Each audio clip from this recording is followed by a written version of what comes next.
Hello hello, चल रहा है ना माइक तो? हाँ,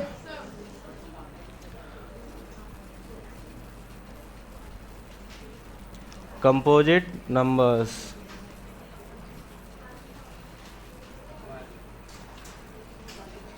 एक किस किस का डाउट, और किसी का डाउट है कंपोजिट नंबर्स? ठीक है, तो मैं कुछ नंबर्स लिख रहा हूँ, ठीक है। डेफिनेशन को बाद में लिख लूँगा, ठीक है। तो ये बताओ, टू के कौन कौन से फैक्टर हो सकते हैं? थ्री के, फोर, फाइव, सिक्स,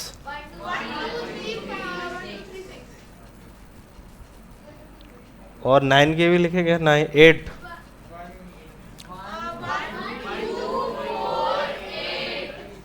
ठीक है ना। तो फैक्टर्स का बेसिकली मतलब क्या होता है? ऐसे नंबर्स जो इन नंबर्स को डिवाइड कर रहे हो, ठीक है ना। टू को डिवाइड करता है, वन भी करता है, टू भी करता है ना। थ्री को वन थ्री, है ना। फोर को वन टू फोर, है ना। फाइव को वन फाइव। तो कंपोजिट नंबर ऐसे नंबर्स होते हैं जिनके फैक्टर्स है ना दो से ज़्यादा हो। किससे? दो से ज़्यादा। अब देखो, दो हैं, टू के दो हैं, इसको हमने पता क्या बोल दिया था? Prime number. ठीक है, इसको प्राइम, तो ये भी प्राइम। इसके देखो दो से ज़्यादा हो गए, इसके तीन है ना। तो ये कंपोजिट हो गया, ठीक है। अब इसके देखो फिर से दो हैं, तो ये प्राइम। इसके देखो दो से ज़्यादा हैं, कंपोजिट कंपोजिट। ठीक है ना। और कोई डाउट किसी का कल की क्लास से? ठीक है, नंबर लाइन पे रूट टू, मैंने हल्का फुल्का सा तो बताया था रूट टू को। हाँ जी, हाँ। हाँ, कंपास नहीं है? अरे बता दे रहा हूँ, घर पे जाके आराम से बनाते रहना, है ना।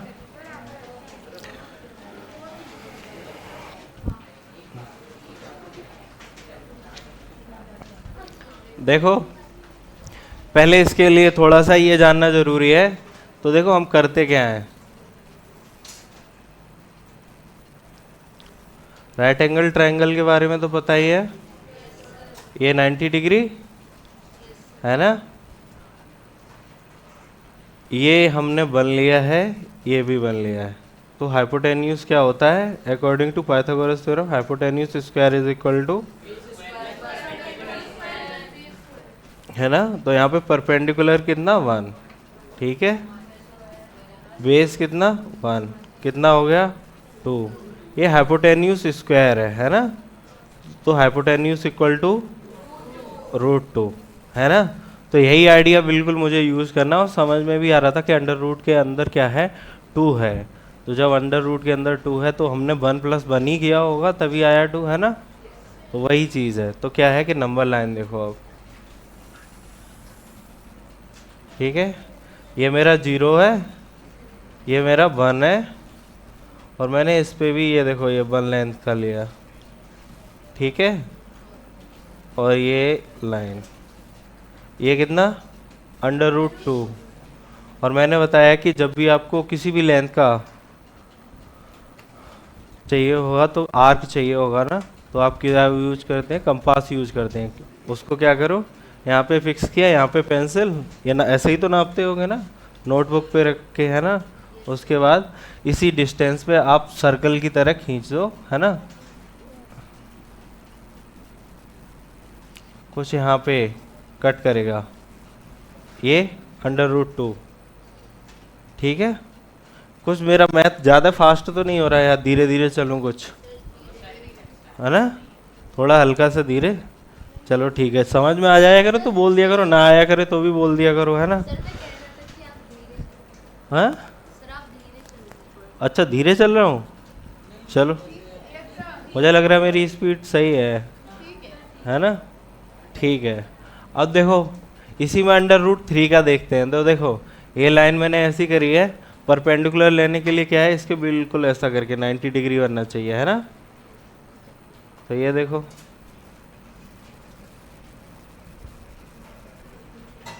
ये 90 डिग्री, मैंने इसकी भी लेंथ है ना वन ली है, ठीक है ना। क्या लिए? वन लेंथ ली है। तो देखो क्या होगा, अब ये पता क्या हो गया, ये मेरा बेस हो गया, ये मेरा परपेंडिकुलर है ना, और ये हाइपोटेन्यूस है। इसकी लेंथ अब कितनी हो जाएगी, तो देखो क्या करूँगा, अंडर रूट 2 का स्क्वायर बेस का स्क्वायर प्लस परपेंडिकुलर का square equal to hypotenuse square. Under root 2 का स्क्वायर कितना होगा, 2, 1 का इक्वल टू हाइपोटेन्यूस स्क्वायर, तो ये हो गया 3 इक्वल टू हाइपोटेन्यूस स्क्वायर, तो hypotenuse equal to under root 3 है ना, तो ये अंडर रूट 3, ठीक है ना। फिर आप क्या करोगे, कंपास लिया, ये डिस्टेंस लिया है ना, उसके बाद सर्कल,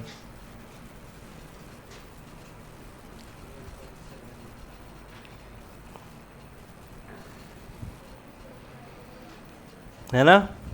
फिर से अगर अंडर रूट 5 का कोई पूछेगा तो आपको ना ये स्टेप एक बार करना पड़ेगा, तो क्या आ जाएगा, अंडर रूट 4 आ जाएगा, और अंडर रूट 4 का मुझे पता है 2 होता है ना, तो वो हो जाएगा। फिर उसके बाद एक बार और करना पड़ेगा, तो अंडर रूट 5 आएगा, ठीक है। क्या इसका और भी कोई तरीका है, जैसे सपोज करो कि मुझे डायरेक्ट ही चाहिए अंडर रूट 5 का, हम्म हम्म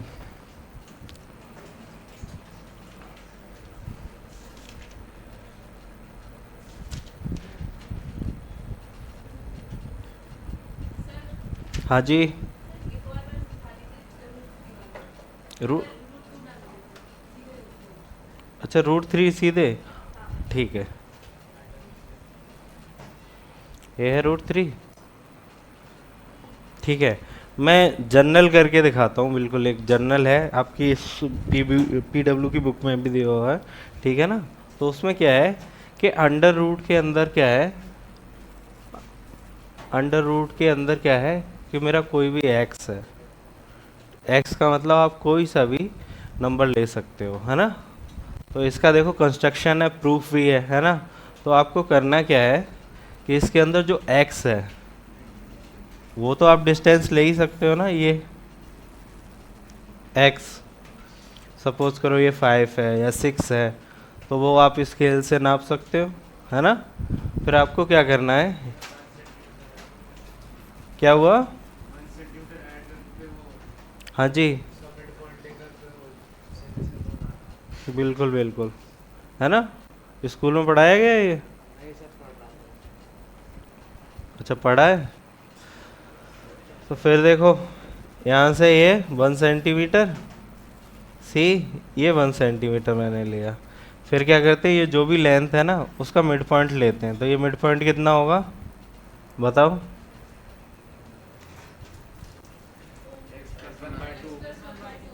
है ना, 20 का कोई भी नंबर चाहिए होगा, दोनों को जोड़ो अपॉन, ठीक है ना, ये हो गया। तो देखो यहाँ पे ये है लाइन है, ये इसको लेके क्या करो आप सर्कल खींचो, है ना,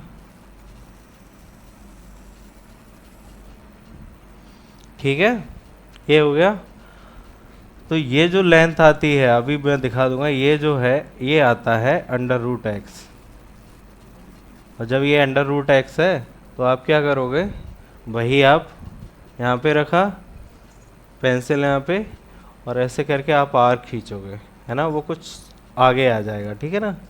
यही तो लेंथ है अंडर रूट एक्स, इसको जब डालोगे तो इससे तो ऑब्वियसली बड़ी ही होगी ना, तो वो इस तरीके से आ जाएगा,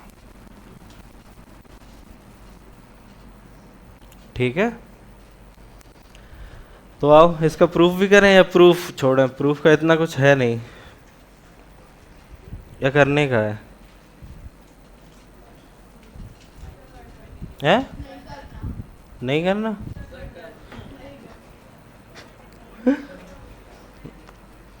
अच्छा चलो प्रूफ करते हैं, ठीक है। अब देखो ये परपेंडिकुलर डिस्टेंस है ना, ठीक है, हेलो, ये परपेंडिकुलर डिस्टेंस है ना, तो ये डिस्टेंस अंडर रूट एक्स है, ठीक है ना। अब मुझे ये निकालनी, ये कोई बता सकता है क्या ये कितना होगा, हम्म,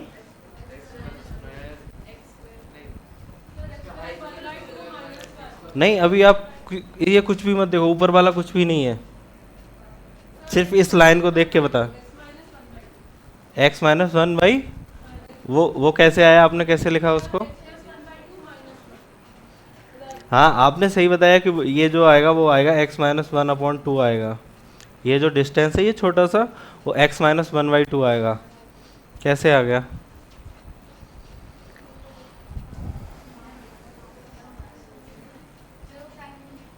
हाँ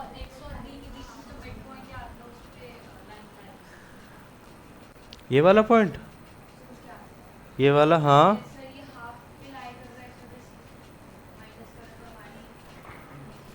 अच्छा एक बड़ा बड़ा ही सिंपल सा है, ये देखो। मैं ये कह रहा हूँ कि ये पूरी लेंथ है ना वो 3 सेंटीमीटर है,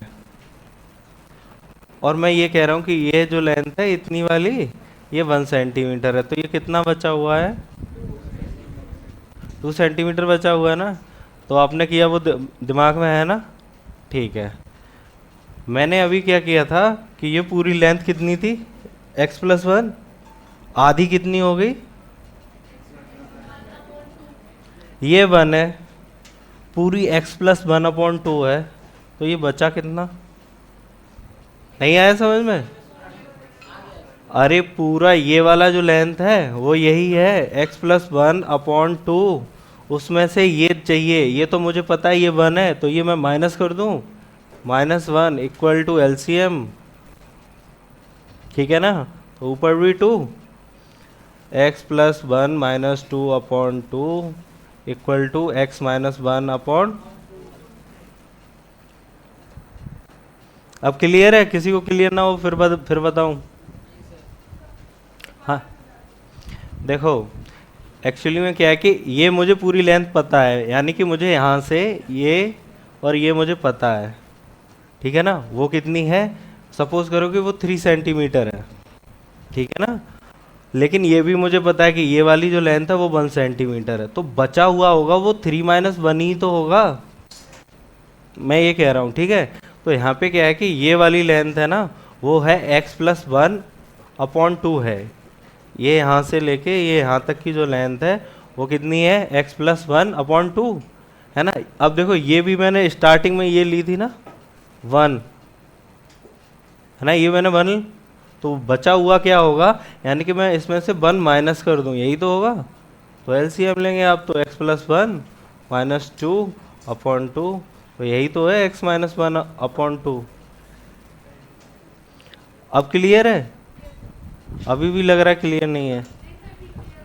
हाँ किसी और का डाउट है इससे? हाँ हाँ इतना हो गया ना, तभी तो मैं कह रहा था कि प्रूफ जानना है किसी को या नहीं जानना है, आपने कहा जानना है तो प्रूफ है ये। अब देखो,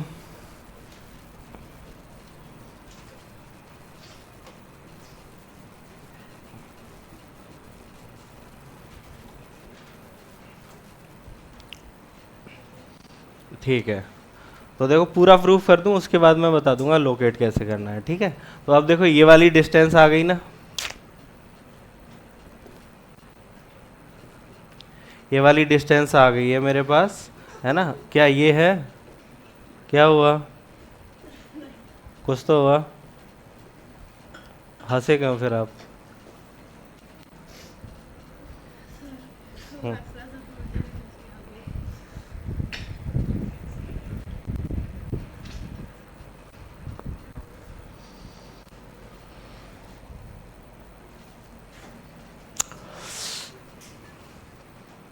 ये वाली लेंथ कितनी है, ये तो रेडियस है ना, वही है ना हाफ, ये तो रेडियस है ना, तो रेडियस कितनी है इसकी, x plus one upon to का होल स्क्वायर, यही है ना? फिर इक्वल टू ये हाइपोटेन्यूस होता है 90 डिग्री है, ये तो परपेंडिकुलर है, मुझे बेसिकली यही बताना था कि परपेंडिकुलर जो आएगा वो अंडर रूट एक्स आएगा, है ना? ठीक है, लेकिन मैंने ये भी निकाल लिया है ना, बेस निकाल लिया ना, बेस कितना है, x minus one upon to का होल स्क्वायर। अब मुझे बस यही परपेंडिकुलर स्क्वायर निकालना है ना? तो इसको क्या करूँ मैं, सॉल्व करके उधर ले जाओ या डायरेक्ट उठा के ले जाओ, है ना? तो क्या होगा, x plus one upon two whole square minus x minus one upon two whole square equal to p square, यहाँ पे कुछ लग रहा है?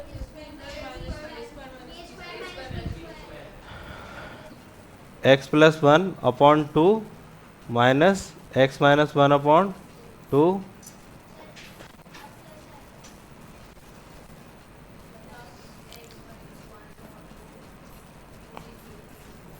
ठीक है, एलसीएम लेंगे आप तो क्या आ जाएगा? x+1 माइनस x+1/2 और ये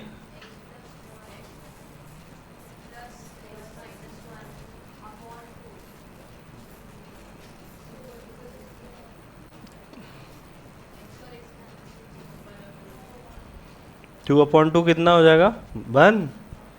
और 2x/2 कितना हो जाएगा? है ना, तो यहाँ पे क्या आ गया? p² = x आ गया ना। तो p = क्या आ गया? √x आ गया। तो अब आपको करना क्या है, आप क्या करो कि ये नंबर लाइन मैंने ली है ना, ये यहाँ पे क्या है, मैं जीरो को दिखा रहा हूँ। क्या दिखा रहा हूँ? जीरो, है ना। तो मुझे करना क्या है, मुझे √5 दिखाना है ना, है ना। √5 दिखाने के लिए आप क्या करोगे, यहाँ से आप 5 डिस्टेंस लो, है ना। 5 डिस्टेंस लिया आपने, उसमें +1 करके यहाँ से यहाँ तक के लिए +1 किया, कितना हो गया? 6 का आधा कितना हो जाएगा? ये 3 हो जाएगा ना। ठीक है, फिर आपने क्या करना है कि ये डिस्टेंस निकाल लेनी है, ठीक है ना। उससे आपको ये निकल जाएगी। और फिर जब भी कोई होता है, उस डिस्टेंस को कैसे दिखाते हैं, आप क्या करेंगे, यहाँ पे कंपास रखा, यहाँ पे पेन की निब लगाई, है ना, उससे सर्कल ऐसे करके आपको खींच देना है। नंबर लाइन को फिर जहाँ पे भी काटेगा ना, वो मेरा नंबर है, रिक्वायर्ड नंबर है। सपोज √5 है या √6 है, उसमें इस मेथड में पता क्या है कि ये नहीं है कि मैं सिर्फ √2, √3 या √5 का निकालूंगा। इसमें मैं 4.8, 4.7, 4.9 ऐसा कोई भी नंबर या 3.5 कोई ऐसा भी नंबर लूँगा, वो सारा हो जाएगा।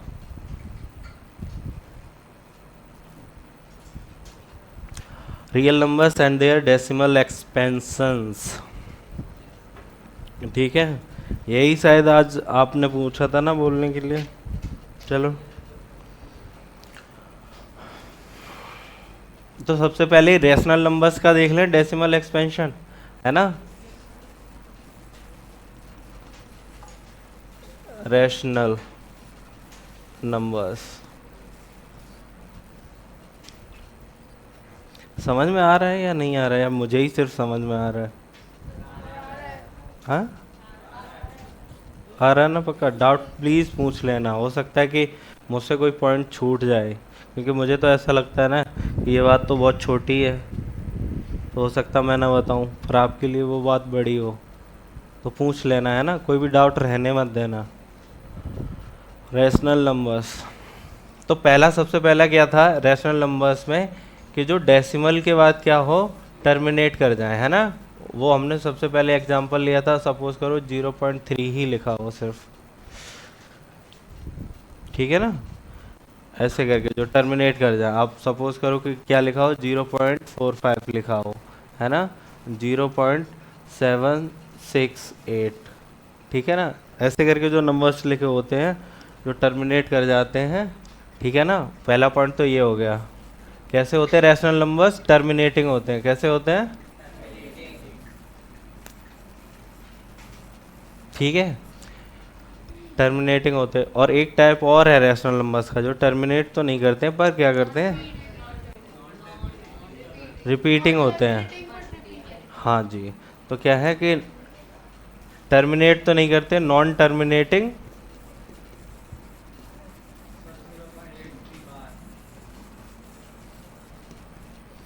बट रिपीटिंग,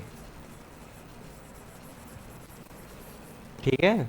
जैसे अपन ने एग्जाम्पल भी डिस्कस किया होगा, 0.3 बार, है ना। आप लोग 0.45 बार भी लिख सकते हो, कैसे भी नंबर्स आप लिखोगे, है ना। ठीक है, अब इसमें पता क्या है, एक एक वर्ड और है, प्योर रिकरिंग और मिक्स्ड रिकरिंग, है ना। तो वो क्या है कि आपको ना डेसिमल के बाद, मैंने सपोज करो डेसिमल लगाया, इसके 2 पार्ट्स हैं, एक प्योर है और एक क्या है, मिक्स्ड है। मतलब एक में खिचड़ी है, एक तो प्योर है, हाँ? तो देखो क्या है, मैंने क्या लिखा, 245 लिखा, लेकिन डेसिमल के बाद मैंने क्या किया, एक डिजिट छोड़ के लास्ट के दो डिजिट्स पे क्या लगाया है ना? तो ये मिक्स हो गया है ना। लेकिन जब भी आपको कोई भी डिजिट है ना छूटा हुआ ना हो, उस पे पूरे पे बार हो, तो ये प्योर है, ये प्योर है। ये किसका एग्जाम्पल है, ये मिक्स्ड का है।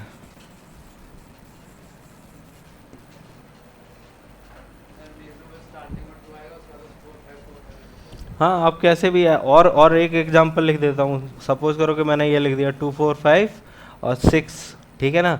लास्ट में सिर्फ एक ही डिजिट पे हो, है ना? मतलब मिक्स में क्या होगा कि एक ना एक डिजिट है ना पॉइंट के बाद छुटा हुआ होगा जिस पे बार नहीं होगा।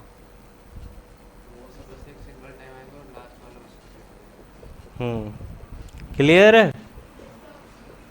ठीक है। और बात करें रैशनल नंबर्स की, रैशनल नंबर्स तो पता ही है, ना तो टर्मिनेट करते हैं और ना रिपीट करते हैं, है ना? अच्छा, इसमें थोड़ा सा, चलो ये क्वेश्चन देख लो, ये क्वेश्चन कर सकते हैं ना? हाँ जी।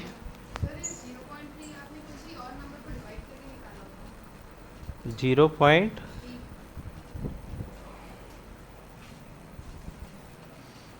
ये वाला ऐसा लग रहा है ना कि पी वाई क्यू की फॉर्म में कहाँ लेके कहाँ से आएंगे, इसको नहीं लिख सकते, ऐसा लग रहा है क्या?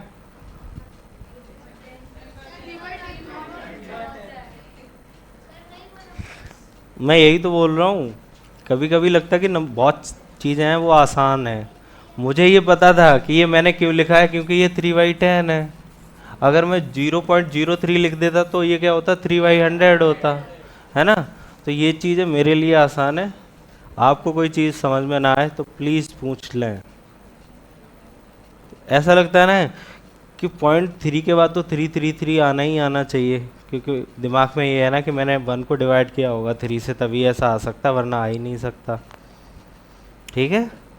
तो कोई भी चीज़ छूट जाए तो प्लीज़ पूछ लें।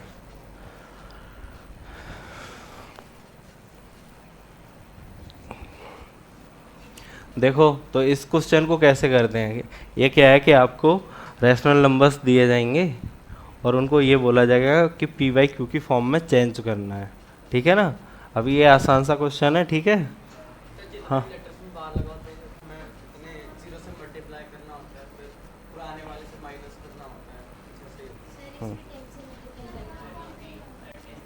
देखो, तो चलो देखते हैं बेसिक आइडिया क्या है।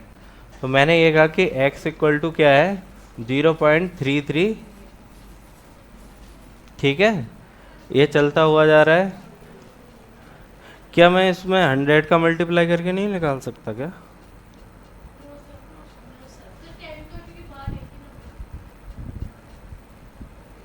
अगर मैं बार दो नंबर पे लिख दूं 3 बना के, तो मैं वही तो बोल रहा हूँ। चलो, तो आज के लिए होमवर्क है एक छोटा सा, कि 100 का मल्टीप्लाई करके हम निकाल सकते हैं आंसर या नहीं निकाल सकते?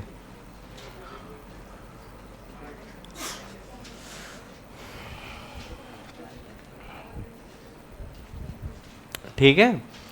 तो मैंने क्या किया कि 10 से मल्टीप्लाई किया, तो ये हो जाएगा 3.3333, और ये चलता रहेगा, है ना?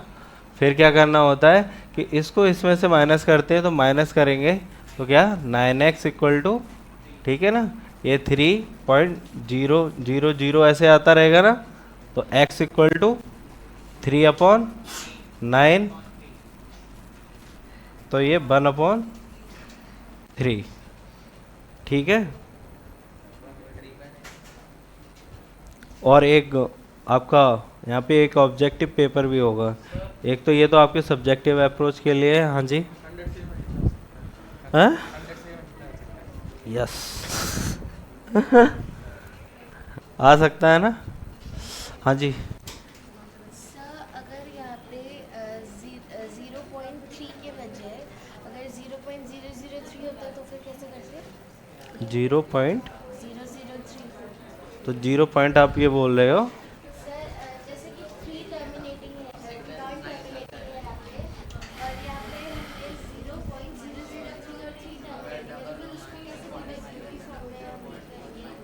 आप लिखो सारे, अपने सारे डाउट्स लिखो, मैं आपको बता दूंगा, ठीक है?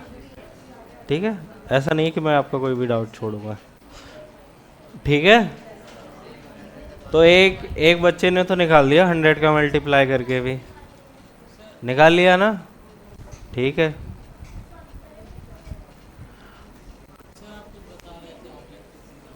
हाँ जी।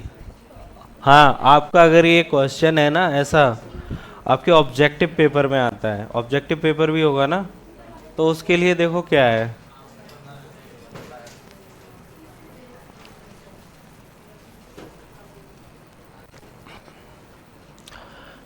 जिस डिजिट पे भी बार लगा हुआ है वो बार उड़ाओ और नीचे 9 लगाओ।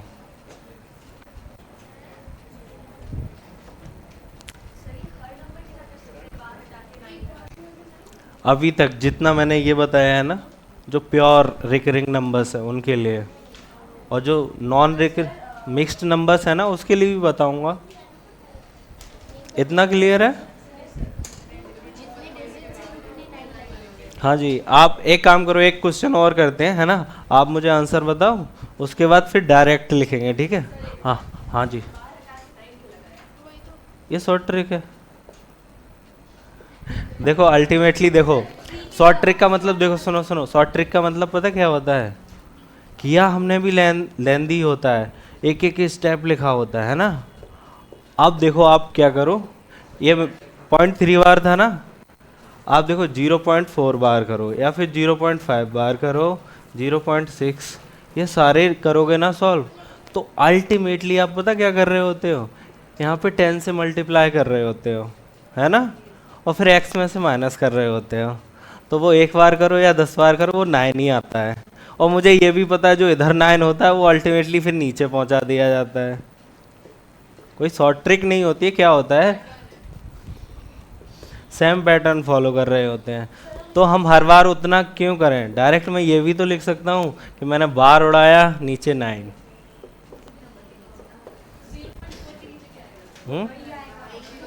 4/9, 5/9, 6/9,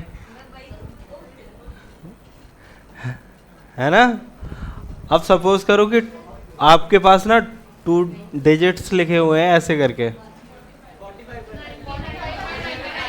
तो आप एक काम करो, ये 45 है ना, लग तो रहा है कि ना नीचे 99 आएगा, क्यों, क्या करूँगा मैं, 100x लिखूँगा, उसमें से एक सिंगल x माइनस करूँगा, 90x 99x, वो फिर से नीचे आ जाएगा, है ना?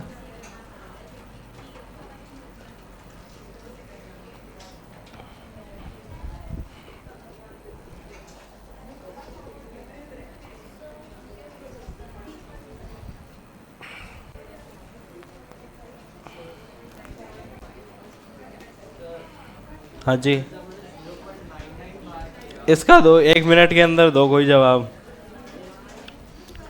I need answer of this question with in 1 minute.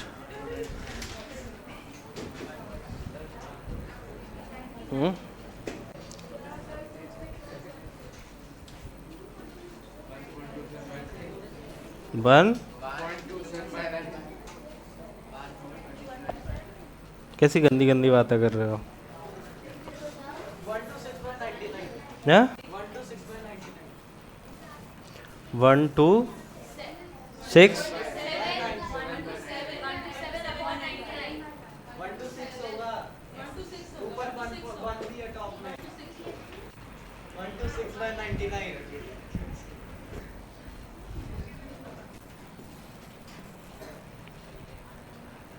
ये आंसर सही है, बताता हूँ।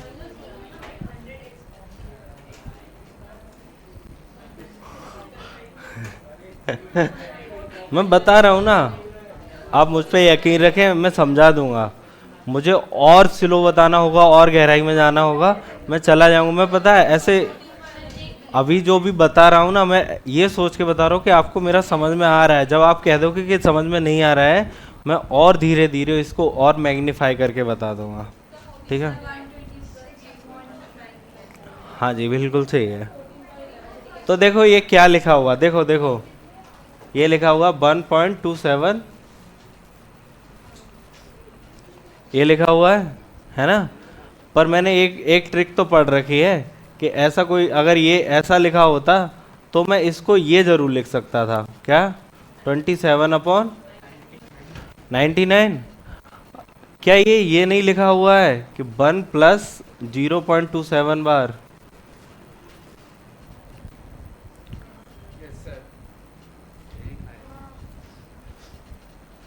लिखा है ना। तो मैं ये भी लिख सकता हूँ 99 प्लस 27 126/99, है ना। थोड़ा सा कोई जोर लगाता तो ओरली हो जाता है।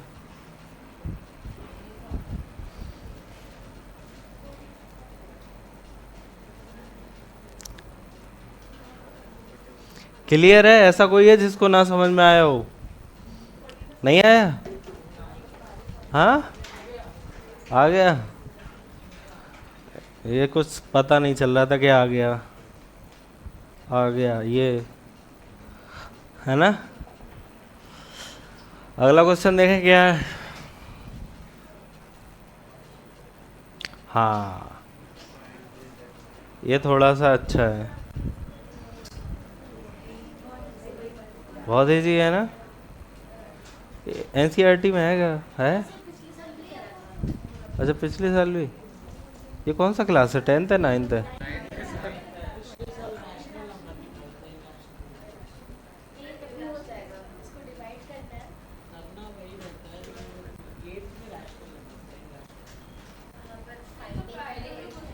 एट्थ में तो नहीं पढ़ाया होगा। इतना तो मुझे पता है।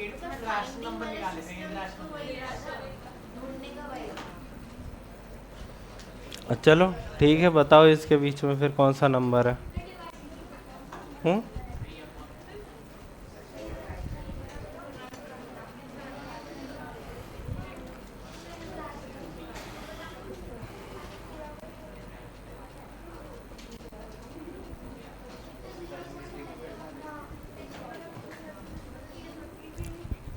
मैं कुछ थोड़ा सा लिखूं, उसके बाद आप बताना, ठीक है।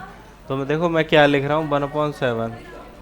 हाँ हाँ आप दिखा दो, बताने से कुछ मिलेगा नहीं, मैं समझ जाऊंगा। आप डिफरेंट डिफरेंट नंबर्स आ सकते हैं ना। सर 1/7 को पहले मतलब डिवाइड करा था हाँ और फिर जो आंसर आया तो मतलब कोई भी मतलब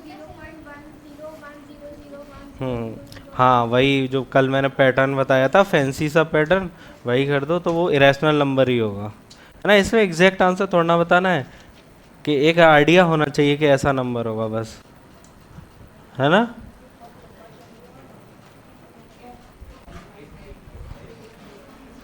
तो ये बोलना शुरू करो, ये कितना होगा?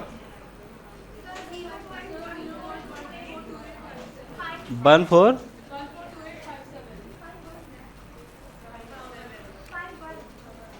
2 8।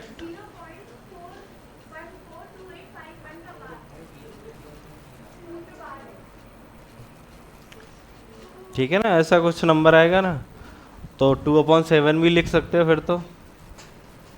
2/7 उसमें मल्टीप्लाई कर दोगे, है ना, है ना। तो देखो इसका देखो 0.समथिंग 28 कुछ होगा, मुझे नहीं पता आगे का। अच्छा है ठीक है, मैं वो छोड़ रहा हूँ, ठीक है। क्या ये बताओ कि ये जो दो नंबर्स हैं, हाँ रहने दो, उतना ज़रूरत नहीं है, जितने से अपना काम हो जाए वो लिख रहा हूँ, ठीक है। तो देखो क्या है कि मैं देखो 0.1 मैंने लिखा है ना, इस नंबर से तो बड़ा होना चाहिए नंबर मेरा, है ना। तो मैं क्या कर रहा हूँ, 1 4 मैंने लिखा, ठीक है ना। यहाँ पे 2 है, क्या मैं 3 लिख दूँ तो इससे बड़ा ये नंबर है या नहीं है, इतना बताओ मुझे, है ना। और मुझे इतना भी दिख रहा है कि उससे तो छोटा ही होगा, क्योंकि यहाँ पे पहली ही प्लेस पे कितना आ रहा है, 2 आ रहा है, ठीक है ना। इससे बड़ा हो गया, उससे छोटा, ये कंफर्म हो गया, ठीक है ना। उसके बाद अपने मन कुछ भी करो, 0 1 0 0 1 0 0 0 1 लिखते चले जाओ, मेरी मर्जी में कुछ भी लिखूं, बस स्टार्टिंग में ये ध्यान रहे कि मैं जो कर रहा हूँ वो सही है, ठीक है। आप ये भी तो बोल सकते थे कि सर मैं पहले डिजिट से भी तो डिसाइड कर सकता था, नहीं होता, क्योंकि आप यहाँ पे 1 ऑलरेडी लिखा हुआ है है ना, तो आप 2 ले नहीं सकते थे, क्यों? क्योंकि वहाँ 2 लिखा हुआ है ना। अगर सपोज करो फिर भी आपको 2 लेना होता, इससे तो बड़ा हो गया, उससे छोटा करने के लिए मैं क्या लूँगा? सेकंड डिजिट, है ना, ये ले सकते हो, है ना। लेकिन इससे बिल्कुल जरा सा छोटा करना होता तो मैं क्या लेता, है ना। फिर उसके बाद फिर मेरा मन, मैं कुछ भी लिखूं। कंफर्म हो गया ना रैशनल नंबर कैसे लिखा जाएगा। ये कोई फिक्स नहीं है कि मैंने जो आंसर निकाला वो सही हो या किसी और ने निकाला, ठीक है ना। ये एक आइडिया है कि रैशनल नंबर अगर दो नंबर्स के बीच में लिखना हो तो कैसे लिखा जाएगा। ये मैंने इसलिए बताया कि ऑब्जेक्टिव पेपर में आपके आ सकता है ऐसा क्वेश्चन, ठीक है ना। वो बोल दे कि दो नंबर्स के बीच में कौन सा इरेशनल नंबर है जो होगा, तो एटलीस्ट एक आइडिया होना चाहिए ना।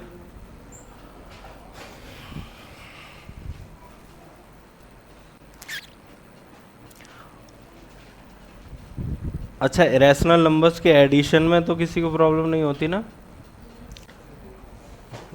कि यहाँ पे √3 है, यहाँ पे √2 है, यहाँ पे √3 है, इसको मैं ऐड करने के लिए बोलूँ। अच्छा पहले ये बता दो मेरे को, उसके बाद इस क्वेश्चन पे आ जाएंगे। हैं?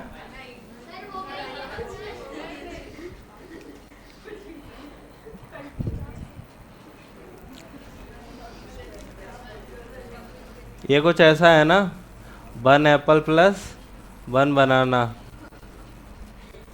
इक्वल टू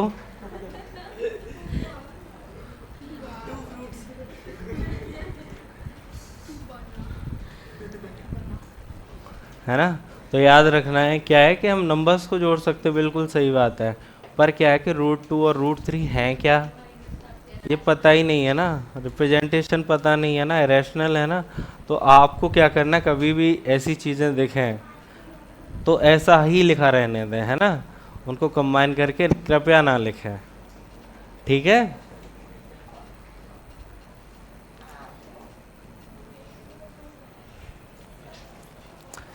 आ जाओ, तो इसको जोड़ के बताओ, ओरली बता दोगे ना।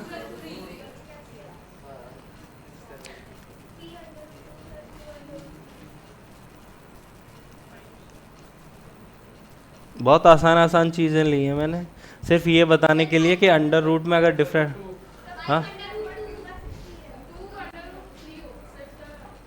हाँ इसका बताओ।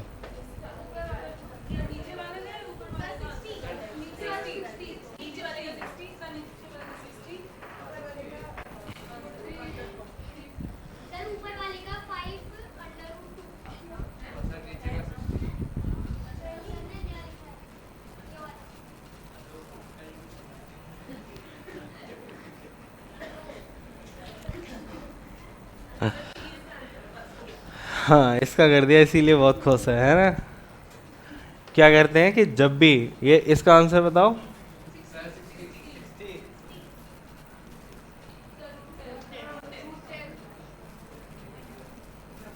ये पता है ना कि रूट के अंदर मल्टीप्लाई तो हम कर सकते हैं पर एडिशन और सब्ट्रैक्शन नहीं कर सकते, ठीक है ना। ठीक है। अच्छा एक मैं क्वेश्चन पूछूंगा, बड़ा छोटा सा है, ऐसे ही हो सकता है आपको दिख जाए। क्या इरेशनल नंबर्स का मल्टीप्लाई कैसा होता है? इरेशनल नंबर्स का, I am multiplying to irrational है।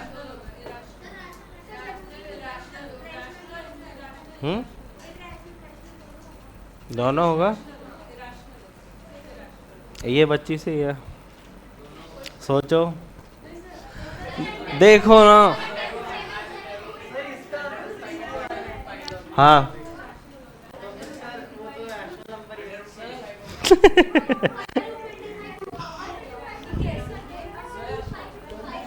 दोनों।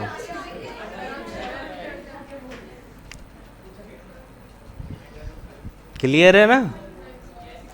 मैं बस यही चाहता हूँ कि सारा मैथ है ना, आप खुद सोचो, मैं सिर्फ बताऊँ तो दोनों है, दोनों है। क्लियर हो गया?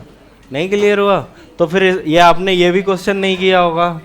ये देखो दोनों इरेशनल नंबर से मल्टीप्लाई करके क्या आ रहा था, 60 आंसर आ रहा था, रैशनल नंबर आ रहा था, है ना। फिर भी किसी को अगर ना दिख रहा हो तो एक काम कर सकते हो, √2 इंटू √2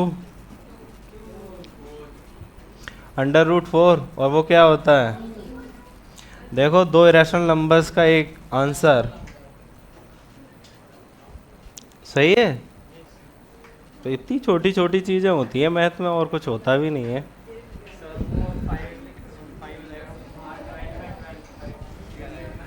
हम्म।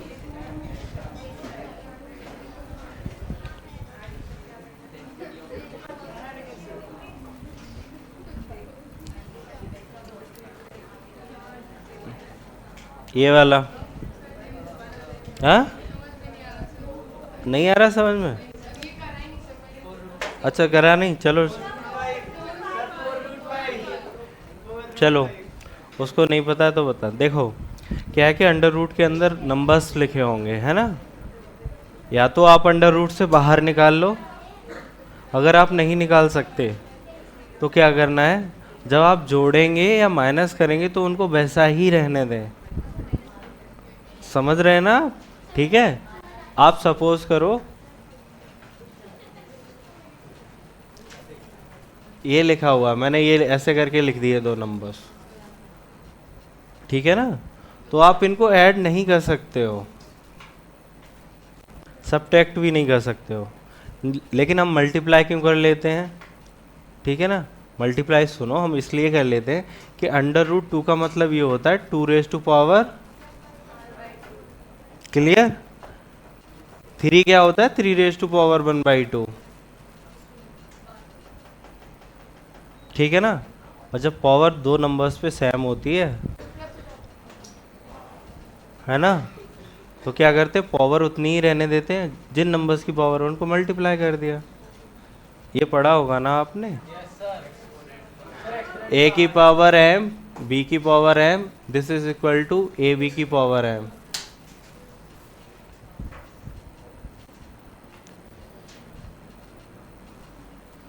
ठीक है ना। अंडर रूट के अंदर दो डिफरेंट नंबर्स हैं, तो जोड़ना घटाना मत, मल्टीप्लाई डिवाइड कर सकते हो, ठीक है। किस में, ये देखो ये क्या है, ये मैंने लिखा हुआ 2√2 + 5√3, ये पूरा एक नंबर है, इसमें मैं ऐड कर रहा हूँ √2 - 3√3 को, ठीक है ना। कैसे कर रहा हूँ, चलो ये भी बताते हैं। देखो ये लिखा हुआ है 2√2 + 5√3, ठीक है। इसमें मुझे ऐड करना है √2 - 3√3, ठीक है। तो समझो इसको, मेरी लैंग्वेज सुनना, ठीक है ना, इस पे ध्यान कम देना। मैं ये कह रहा हूँ मेरे पास, इसका मतलब पता क्या है, मेरे पास 2√2 है, उसमें मैं 1√2 ऐड कर रहा हूँ। कितने हो गए, 3√2 हो गए, ठीक है। इसका मतलब क्या हुआ, मेरे पास कितने √3 है, उनमें से माइनस कितने कर रहा हूँ, बचे कितने, मेरे पास 2√3 बच गए।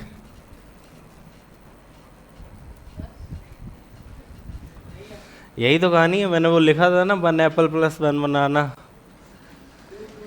है ना। अगर मैं आपको ये बोल दूं, ये तो ये पहला था, ठीक है। अब दूसरा मैं क्या बोलूं, मेरे पास 4 एप्पल है और 5 बनाना है, तो आप टोटल क्या लिखोगे इसके बाद, ऐसा ही है ना। तो वही है यहाँ पे भी है कि मेरे पास 2√2 थे, एक 1 था तो 3√2 हो गए, और ये कितना था 5, उसमें से 3√3 माइनस कर दिया। यहाँ तक क्लियर है, क्लियर है ना। आ- वाकई में क्लियर है, ऐसे सिर मत हिला देना, मैं और धीरे धीरे बता दूंगा। हम्म, समझ गए ना। चलो इस वाले, इसका क्या आंसर बताया,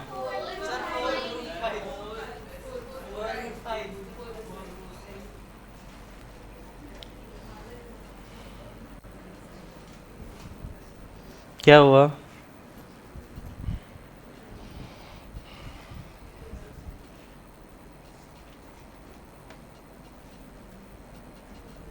ये सबका हो गया।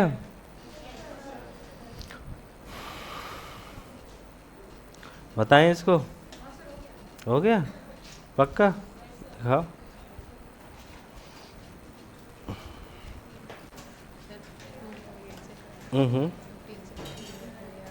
डिवाइड कर दिया ना अंडर रूट 10, सही है, सही है।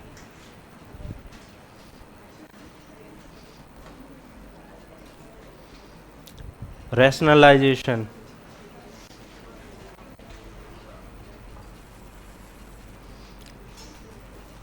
इतना पढ़ना है ना, कोई भी चीज़ है उसको क्या बनाना है, रैशनल बनाना है ना। और हमने अभी पढ़ा था थोड़ी देर पहले कि दो इरेशनल नंबर्स हों तो वो इरेशनल आएंगे या रैशनल भी आ सकते हैं, है ना। कुछ लोगों का जवाब ये था कि इरेशनल ही होगा। अगर इरेशनल ही रहते ना तो ये टॉपिक नहीं होता फिर, ऐसा लग रहा है ना। तो रैशनलाइजेशन हम क्यों लेके आते, जब मुझे पता ही है कि दो इरेशनल नंबर्स का मैं मल्टीप्लाई कर रहा हूँ तो वो इरेशनल आ रहा है, तो रैशनल की ज़रूरत क्या है ना। ठीक है, तो रैशनलाइज करेंगे। अब सपोज करो सबसे पहले ऐसा लिखा हुआ है, मुझे क्या करना है, डिनोमिनेटर को रैशनलाइज करना है ना।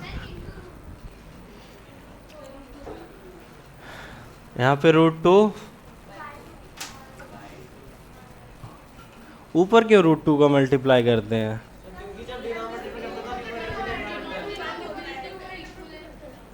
करते हैं, क्यों करते हैं ऐसा, हैं?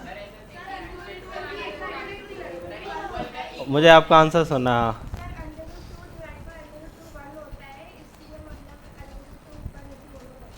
हाँ जी, ताकि क्योंकि हम किसी भी नंबर में 1 का मल्टीप्लाई करें तो वो चेंज थोड़ा ना होता है, और मुझे पता है कि 1 की शक्ल में बहुत डिफरेंट डिफरेंट टाइप की बना सकता हूँ।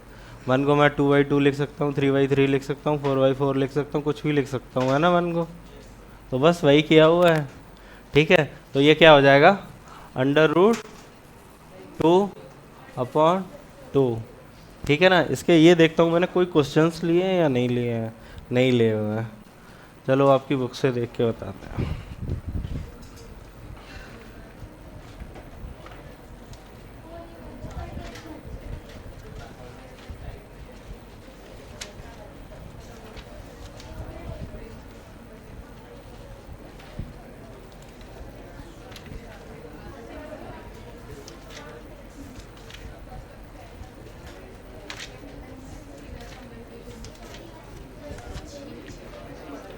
रैशनलाइजेशन हट गया है आपके सिलेबस से।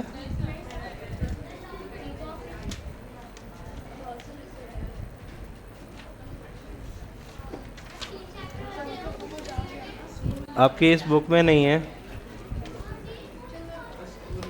लो, ये किसकी बुक थी, इसमें है नहीं।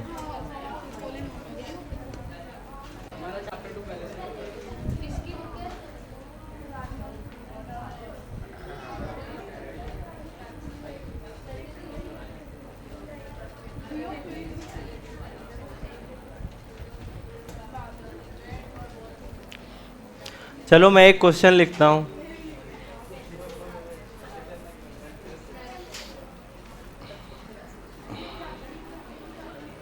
चौक 16, 3, 5, 15।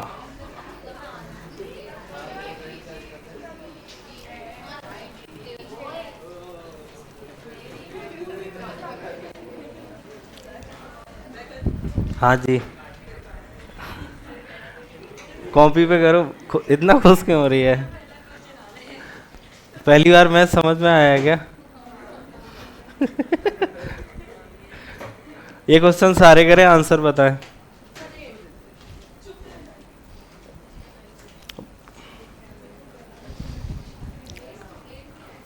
सारे करो, सारे।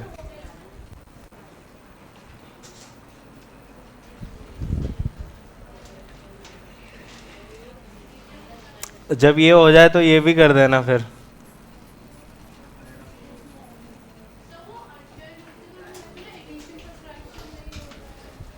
बिल्कुल सही है।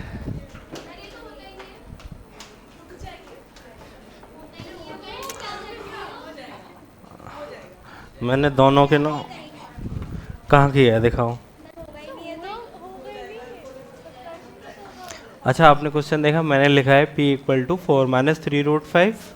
तो मैंने ये कहा कि p में प्लस करना है आपको 1/p।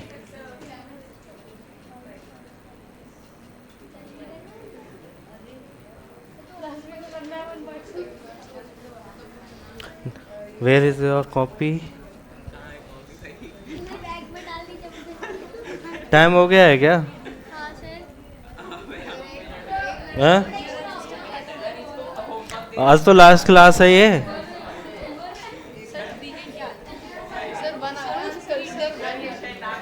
आज इसको नोबेल प्राइज मिल गया है ना?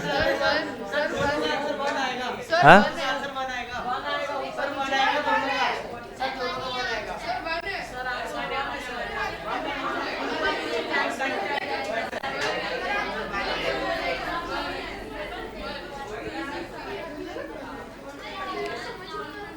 चुप। अब सुनो, इस पे ध्यान दो। मैं 1 अपॉन क्या लिख रहा हूँ, p लिख रहा हूँ, तो इसको मैं ये लिखूंगा 1/4 - 3√5 लिखूंगा। यही लिखूंगा ना?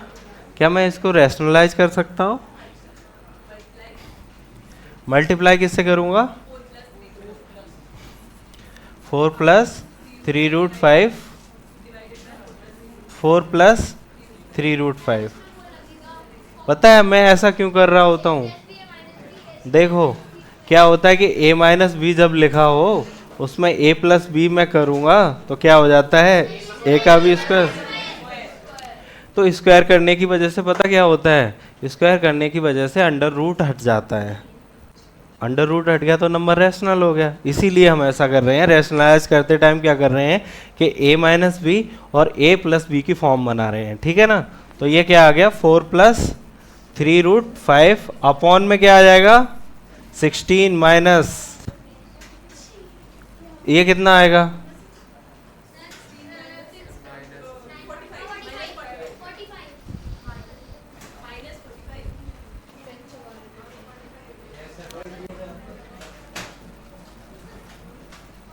-45। हाँ जी।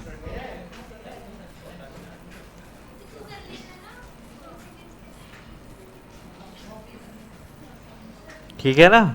तो अब क्या करना है, इन दोनों नंबर्स को जोड़ के आंसर बताना था, बस यही करना था। ठीक है? हम्म? इसको और आसान कर दूं क्या?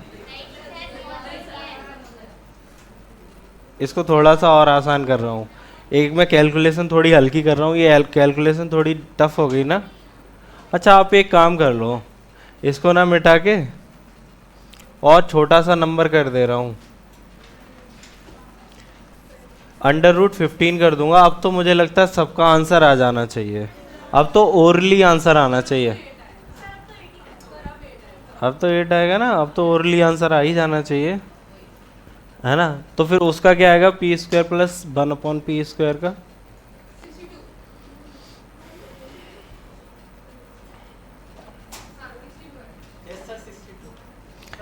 ये 8 आ गया।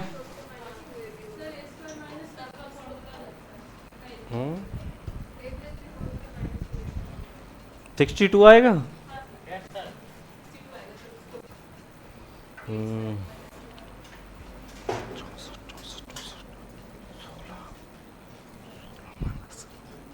नहीं 62 नहीं आ रहा है।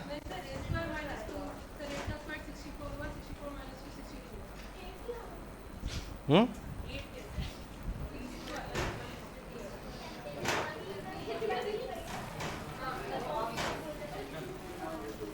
मुझे ये चाहिए, एक बात ध्यान से देख लो, इसके बाद छोड़ रहे हैं। ठीक है ना? मुझे ये आ रहा है, मुझे लग रहा है 62 नहीं आ रहा है, मुझे ऐसा लग रहा है। ठीक है? तो देखो क्या है, p + 1/p p² + 1/p² +2। ठीक है ना? 64 equal to p² + 1/p² +2 p² + 1/p²। This is equal to 62।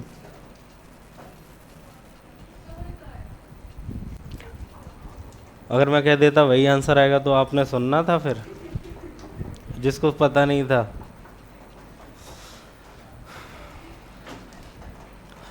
और फिर खुद भी तो डर लगा होगा कि मैंने गलत निकाल लिया है ना।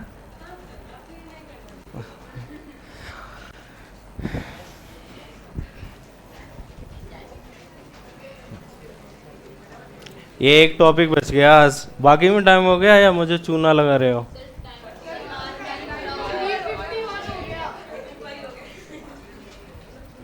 चलो ठीक है, जाओ।